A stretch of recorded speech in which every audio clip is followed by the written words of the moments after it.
nuestra edición de miércoles de San Javier ahora a través de la 98.5 y en este caso con el microprograma San Javier Popular que es habitualmente conducido por nuestros queridos amigos Luis Torrieri, Horacio Colom y Fabio Snerder, a quienes ya los tenemos aquí en el estudio de la radio luego de este impas de las vacaciones que hemos tenido.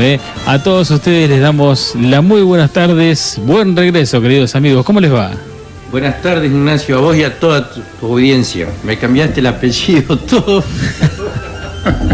Snerder Priolo. Don Snerder no es reconocido en la región. Bueno, buenas tardes Ignacio, acá Luis Torrieri te saluda en nombre de todos los compañeros, que te va a saludar acá también Horacio. Estamos muy contentos de volver todavía al programa, a nuestro programa que lo hemos tenido. Ya te le daste el nombre, ya. Vamos a decir que San Javier Popular. Ignacio. Para eso está el cosa. Un gusto estar nuevamente, Ignacio, en tu espacio. Gracias por cedernos esta horita para...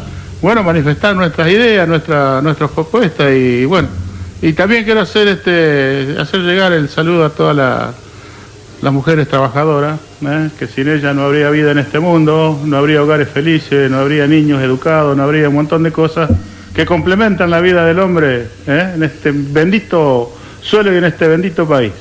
Así es, bueno, nos plegamos a ese saludo en conjunto entre todos aquí desde la radio.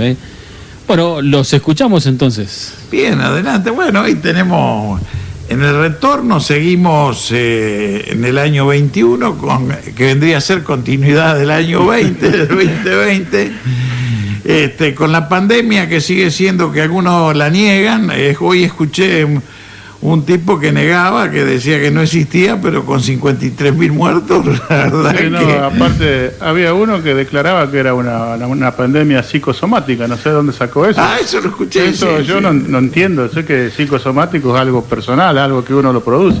Claro. Pero los 50 y pico mil muertos no lo produjo una sola persona. Claro, porque estaban nerviosos y se morían. Qué bárbaro, viejo. Pero bueno, son opiniones de nuestros intelectuales, de nuestros científicos. Sí, yo digo con respecto a este año, tenemos que pelearla, tenemos que, acá tenemos un compañero que nos va a contar que ya está vacunado, hay que vacunarse, porque hay una idea de no vacunarse, como que milagrosamente se van a curar. Si no hay vacuna vamos a seguir muriendo, lo digo en términos personal, porque que es verdad. Viene el contagio y sigue el contagio. Aparte, nosotros todavía estamos cubiertos por la estación del año, que acá tenemos todavía un calor que nos está protegiendo, pero cuando venga más el invierno con más frío, y aparte nosotros, pues por sí que ya somos ya tenemos nuestros que ya estamos más que abril, ya estamos varios... camino al sur de San Javier. Sí, quiero que sea más lento el andar, que sea lento, sí. Así que bueno. Bueno, eso, un año difícil, el año pasado fue terrible para el mundo y para el país con la economía. Algo se acomodó con respecto al pago de deudas, pero hay deudas que el mismo gobierno reconoce de que son espurias, en el sentido de que son deudas ilegalmente contraídas, pero no se revisa eso, claro. Hay que parar, porque si no va a haber dinero suficiente, por más que se emita, para seguir, ¿no? Me gustaría que la opinión de acá del compañero Snerder. No, tenés dos problemas en este momento. Una, tenés el crecimiento de Estados Unidos, pero está emitiendo. Va a producir inflación. Claro. Vamos después cómo repercute en el peso. En el peso. Esa va a ser otra también problema grande. Es impagable. Ya hasta el mismo fondo está reconociendo que es impagable la deuda de Argentina. Que por lo menos están mirando con otros ojos. No como cuando fue cuando estaba de la Rúa. ¿Se acuerdan más o menos que era parecido? El sogazo que tuvimos de afuera, que no nos dejaron renegociar la deuda. Exacto. Y bueno, después vos tenés acá, por ejemplo, materiales de construcción, no sé si estarán vendiendo afuera, pero hay cosas que no se consiguen. No se consiguen, están elevados, muy caras, ¿no? Un elevado precio, la inflación, sobre todo los alimentos, que todos lo sabemos, Sí, es una terrible, yo creo. Un país como nuestro no puede. No hay un día que vos no vayas al súper, a la carnicería y veas el cambio de precios y demás, ¿viste? Claro, pero se hace difícil. Se hace difícil. O sea que, bueno, volviendo un poquito acá, los materiales de construcción vos tenés que estar, se está reactivando porque ves obra por todos lados. Y el problema de los alimentos nos tendríamos que remontar a 1973, si no me equivoco, cuando fue la OLP, cuando pusieron todo este reajuste de los combustibles a nivel internacional. Y fíjate vos que de ahí cuesta más caro transportarlo. Hoy tenemos un problema con el gremio de Moyano, que cuesta más caro el transporte lo que vale el alimento, la logística. La logística. Muy cara la logística. Un kilo de durazno de Mendoza a 250 pesos. Sí. Una calidad extraordinaria, pero no puede valer. Por decir un durazno, pero la fruta ninguna está a menos de 250 pesos. ¿Qué puede valer en planta? 10 pesos, 20 pesos. Ponele como mucho, le pagan 20, 30 pesos ahí en planta. Lo demás no tiene sentido, aparte que ahí donde vemos nosotros la debilidad de los gobiernos y este gobierno en particular, de no meter mano. Claro, hay que ser, como todo Estado, tiene que ser violento en el sentido de apretar para... Claro, Pero resulta que generalmente aprieta a los sectores más desposeídos. Sí, es la otra, ¿ves? En ese sentido... Bueno, y después tenés otra, la famosa minería en toda la precordillera y la cordillera nuestra, que nadie sabe qué impuesto tiene. Porque pagan lo que ellos quieren, nadie los controla. Sigue la misma joda de hace 10 años atrás cuando empezaron a venir las empresas mineras. ¿Siguen contaminando? Siguen contaminando. Que también es un peligro. Un peligro que yo, el día que se vaya, exactamente, está todo explicadito en ese libro. Y acá en la provincia de Santa Fe sigue pagando la clase media los impuestos porque a los ricos no los toca. Las grandes empresas que lleguen como si nada y la provincia manteniendo ruta para que se pueda transportar, porque esa es otra también. Claro, el corredor vial que va a San Lorenzo, Puerto San Martín, o sea, el embudo del mundo, es el puerto más, son casi 70, 80 kilómetros de Ribera del Paraná, es el más importante del mundo en cuanto a la exportación de grano. Y todos esos camiones y trenes que vienen, los sostienen la provincia en gran parte y parte de la nación, sobre todo el pavimento, todo eso, porque es impresionante, se destruye todo, sin contar el problema que crea a los vecinos, porque es toda una zona muy, muy poblada. No, sí, vos ahí tenés el libro, Argentina sangra por las barrancas del río Paraná, y está muy bien expresado, y es muy interesante leerlo. Porque siempre fue el puerto Rosario en cuanto a grano y ahora más. Y no solo salen grano, que entra también. Minerales y entra en otro. No, nuestra intención es durante, no ahora, durante varios programas ir pequeños párrafos donde está el tema de los granos, el tema de los otros elementos que entran y salen. Y la falta de pago de impuestos, porque evaden impuestos con una simple declaración jurada. Sí, que es emitida por la propia empresa, ni siquiera lo controla el Estado. Exacto. Por eso la importancia que hoy hablábamos de la Junta Nacional de Grano, de Carne y todo lo demás que se destruyó en la época de nuestro recordado recién fallecido Raúl Menem, Carlitos Menem. Sí, Carlos Saúl, que destruyó todos los órganos de control. Es decir, este es un plan que se viene aplicando desde hace años. Martínez Dios primero, después Carlos Saúl, después de la Rúa y bueno, después Macri. Sí. Y entre medio algunas veces que se quiso sacar la cabeza para volver a colocar los entes reguladores, los bajaron, pues siempre tenemos las presiones de afuera. Sí. Como en este momento hablábamos recién de la presión del fondo. Bueno, hablando del fondo, ¿qué dicen de Guzmán? ¿Nos da expectativa de salida o está verseando, como dice, está haciendo un relato nada más para la tribuna de ellos? No, mira, si vos... Porque, viste, que hablan y no hablan, viste. Vos mirá los números a nivel nacional, hay un poquito, se está reactivando, pero muy lentamente. Eso se nota, pero no, ahora me refiero a futuro. A futuro yo creo que sí, porque el gran error acá lo cometió el fondo. Del 60% de la plata que tiene prestada el fondo, 60% se lo prestó a Argentina. Vos si tenés un negocio no le vas a prestar a un solo cliente que te venga y te saque fiado el 60% de la mercadería que tenés adentro. O sea que acá van a terminar negociando, se va a pagar hasta donde se pueda, porque no hay que calentarse tampoco, porque de última no fue pasada. Por el Congreso hay una serie de trampas legales. O sea que de alguna forma van a buscar. Geopolíticamente Estados Unidos se está posicionando distinto a América Latina, que ahora con esta nueva administración, que yo lo prefería al Bocón anterior, porque bocoñaba a todo el mundo, pero no bombardeó a nadie. No alcanzó a subir, que ya le metió los misiles a uno, ¿viste? Ahora concentró Oriente Medio, va bomba y bombardeo, a pesar del COVID-19, o sea que no importa nada. Sí, ellos tienen política de Estado, son a largo plazo. Estos serían los republicanos que son más democráticos. Ahí tenemos. Por eso yo, lo que dice, sí, el que Trump estaba antes, Trump, era un bocón terrible, fascista, como todo, pero no bombardeó a nadie. En cambio esto, ya nos mandaron un submarino como burlándose de nuestra defensa, ¿no?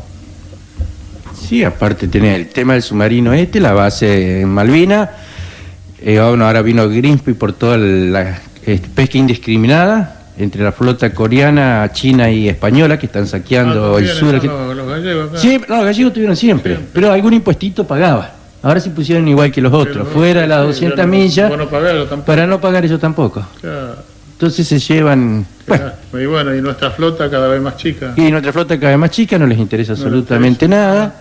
Y si vos mismo vas al Río de la Plata, por ejemplo, y vas a ver los grandes barcos ahí que están envasando agua mineral desde la Argentina. Traen 2 o 3 contenedores de Europa o de otro lado y se quedan en el Río de la Plata, llenan los barcos de agua mineral, se van, la venden a precios, pero... Y había entrado la otra vez agua mineral de Francia, elaborada en el Río de la Plata. Que eso sí.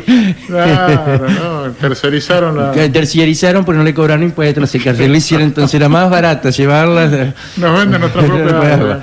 Bueno, y siempre con el puerto ahí de Montevideo, hacen eso, que no la habrán llevado hasta Francia, la habrán hecho el cambio nomás en el puerto de Montevideo. Ese es otro tema que tenemos que ver. Puerto de Montevideo y el decreto que firmó el gobierno actual, Fernández, que estamos totalmente, por lo menos en forma personal y de nuestra agrupación, totalmente en desacuerdo con eso, en contra de, porque con ese decreto se permite que los barcos vía Uruguay saquen todo sin control absoluto, porque ahora no tenemos control, pero con ese decreto directamente los barcos no pasan por ningún puerto argentino, vienen, cargan en Rosario, cargan en el Paraguay, todo sin control y salen vía Montevideo. No sé si me versearon o que el otro día charlando así como lo que está diciendo vos, me dicen que de acá salió, no sé cuántos barcos salieron a Estados Unidos como tercerizados, ¿viste? Llenos de carne.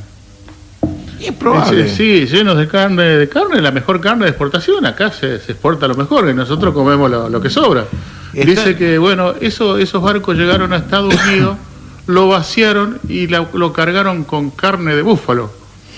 Viste que Estados Unidos tiene búfalo. Y bueno, y esa carne que supuestamente era para Medio Oriente, se quedó con Estados Unidos y Estados Unidos le mandó búfalo. Y digo, así que es privado, mira, eso, vos no sabés. Ahí tenés vos que la jugada que se mandan los tipos para hacer su propio negocio. En el año 2020 han hecho unos negocios terribles, por eso Vicentín. Y con la jugada de Vicentín ni hablar. Aparte, bueno, no son jugaditas de un toque, son de millones, miles de millones de dólares. Entraron por el río Paraná más de 5.000 barcos extranjeros y uno solo con bandera argentina. Que hay que pagar el flete, pero aparte de eso no hay es con descontrol total. La gendarmería, la prefectura, nadie tiene injerencia, están por ahí cerquita. o cuidando un camino, que no se cruce un paisano y que robó una nube, casó algo. Por eso es uno de los temas a tratar que creo que nos va a llevar mucho tiempo. Por eso es necesario el arreglo con el fondo, para poder controlar justamente esto. Mientras vos no negocies con el fondo, estás apretado por los intereses económicos del fondo. Sí, claro. Ellos manejan la plata y te manejan las exportaciones, y mañana te pueden cerrar todos los puertos y desde afuera no te le compramos más a Argentina y sabes el quilombo que armás. No solo eso, aparte los tipos dicen, bueno, está bien, no me pagás, yo te sigo aplicando interés, algún día tenés que salir, así que bueno. Pero bueno, es así, las deudas no sé cómo será la cuestión, pero yo creo que esto de pedir empréstitos a países extranjeros, al fondo, no sé si siempre pasó por el Congreso o nunca pasó eso por el Congreso. ¿La decisión del Ejecutivo nada más? Y en la época de la dictadura directamente. Sí, no. Y en épocas constitucionales casi nunca pasó por el Congreso. No, pero fíjate vos que si vos tomás la época de la dictadura. No, que estaba hablando sin el micrófono. Que en la época de la dictadura, cuando tuviste Mundial de Fútbol y Guerra Malvinas, ¿cierto? Y la previa de Chile. Con Chile. Sí. El gasto. Pero cuando después cuando estaba Cavallo, que privatizó la deuda privada, que el más grande era Macri, ya estatizó la deuda privada, que el más grande era Macri, fue más que todo lo que se había gastado en la compra de buques, aviones, tanques, tanto para la guerra con Chile como con la guerra Malvinas, más lo que se había gastado para el Mundial. La deuda privada era alevosamente alto, por eso fue un número. Y la que terminó negociando Néstor y todo lo demás, ¿te acordás? Que se terminó pagando y que lo pagaron el 15%. Y ahora nuevamente, en poco tiempo, de vuelta endeudado. El problema nuestro es que no podemos salir de esa deuda. Ahora, si vos me decís, bueno, estamos endeudados, la veo que se han hecho los puertos, la ruta, las escuelas, los hospitales, pero ¿dónde fue esa plata? ¿Dónde fue esa plata? ¿Quién la tiene? Es bárbaro, viejo. Sí, ¿cómo andamos el tiempo, Ignacio? No, bien, siga nomás. Bien. El problema que es cuando... No, estamos hablando en general para hacer la apertura de este nuevo programa, que creo espero que sea exitoso y que se vayan agregando, sumando algunos otros compañeros que quieran participar. Sin miras de traer color político, simplemente con traer una buena opinión acá. La opinión es cuanto más amplia y democrática sea, es mucho mejor. Más enriquecedora. Algunos ya tenemos la marca en el orillo, no se la puede negar, pero y uno habla en función de lo que piensa, y bueno, le vendrán otros que pensarán en contrario, y que pueden hacerlo, porque así debe ser la democracia representativa y federal, como dice. Y popular. Aunque muchos de ellos no cumplen. Bueno, si nos podemos hablar de todo lo que está pasando en la provincia también. La provincia también se está medio desmadrando un poco con las declaraciones de los ministros, del gobernador, que bueno, quieto. Yo quería recordar, hace 138 años fallecía el gran dirigente del proletariado mundial. Me refiero a Carlos Marx, que fue el fundador o el descubridor de lo que luego se llamó el socialismo científico o comunismo, ¿no es cierto? A muchos no les gustará el nombre porque está muy vilipendiado, sobre todo sobre los países de Occidente como Estados Unidos, pero lo quería recordar porque fue un cambio en la historia del mundo. Acá hay un discurso pronunciado por Federico Engels, su compañero, en el cementerio de Highgate, no sé si pronunció bien el inglés porque no he andado por allá todavía, de Londres, el 17 de marzo de 1883. Y dice Engels, el 14 de marzo a las 3 menos cuarto de la tarde dejó de pensar el más grande pensador de nuestros días. Apenas lo dejamos 2 minutos solo y cuando volvimos lo encontramos dormido suavemente en su sillón pero para siempre. Es de todo punto imposible calcular lo que el proletariado, cuando me refiero al proletariado es a la clase obrera, ¿no? O sea, de aquellos que tienen una prole grande, que así fue siempre, el más pobre de más hijos. De ahí viene el nombre proletariado. Proletariado militante de Europa y América y la ciencia histórica han perdido con este hombre. Muy pronto se dejará sentir el vacío que ha abierto la muerte de esta figura gigantesca. Así como Darwin descubrió la ley de desarrollo de la naturaleza orgánica, Marx descubrió la ley del desarrollo de la historia humana. El hecho tan sencillo, pero oculto hasta él, bajo la maleza ideológica, de que el hombre necesita, en primer lugar, comer, beber, tener un techo y vestirse antes de poder hacer política, ciencia, arte, religión, etc. Que por lo tanto la producción de los medios de vida inmediatos, materiales, y por consiguiente la correspondiente fase económica de desarrollo de un pueblo o de una época es la base a partir de la cual se han desarrollado las instituciones políticas, las concesiones jurídicas, las ideas artísticas e incluso las ideas religiosas de los hombres, y con arreglo a la cual deben, por lo tanto, explicarse y no al revés, como hasta entonces se venía haciendo. Pero no es solo eso, Marx descubrió también la ley específica que mueve el actual modo de producción capitalista y la sociedad burguesa creada por él, el capitalismo, ¿no? El descubrimiento de la plusvalía iluminó de pronto estos problemas, mientras que todas las investigaciones anteriores, tanto de los economistas burgueses como de los críticos socialistas, habían vagado en las tinieblas. 2 descubrimientos como estos debían bastar para una vida. Quien tenga la suerte de hacer tan solo un descubrimiento así, ya puede considerarse feliz. Pero hubo no solo un solo campo que Marx no sometiese a la investigación, y estos campos fueron muchos y no se limitó a tocar de pasada ni uno solo, incluyendo la matemática en que no hiciese descubrimientos originales. Tal era el hombre de ciencia, pero esto no era ni con mucho la mitad del hombre. Para Marx, la ciencia era una fuerza histórica, motriz, una fuerza revolucionaria. Por puro que fuese el goce que pudiera depararle un nuevo descubrimiento hecho en cualquier ciencia teórica y cuya aplicación práctica tal vez no podía preverse aún en modo alguno, era muy otro el goce que experimentaba cuando se trataba de un descubrimiento que ejercía inmediatamente una influencia revolucionadora en la industria y en el desarrollo histórico en general. Por eso seguía el detalle la marcha de los descubrimientos realizados en el campo de la electricidad hasta lo de Marcel Dupré en los últimos tiempos. Por eso Marx era un hombre el más odiado y más calumniado de su tiempo. Los gobiernos, los mismos absolutistas que los republicanos, lo expulsaban. Los burgueses, los mismos que los conservadores, los ultrademócratas, competían en lanzar difamaciones contra él. Marx apartaba todo esto a un lado como si fueran tela de araña, no hacía caso de ellos, solo contestaba cuando la necesidad imperiosa le exigía. Y ha muerto venerado, querido, llorado por millones de obreros de la causa revolucionaria como él, diseminado por toda Europa y América, desde las minas de Siberia hasta California. Y puedo atreverme a decir que sí pudo tener muchos adversarios, apenas tuvo un solo enemigo personal. Su nombre vivirá a través de los siglos y con él su obra.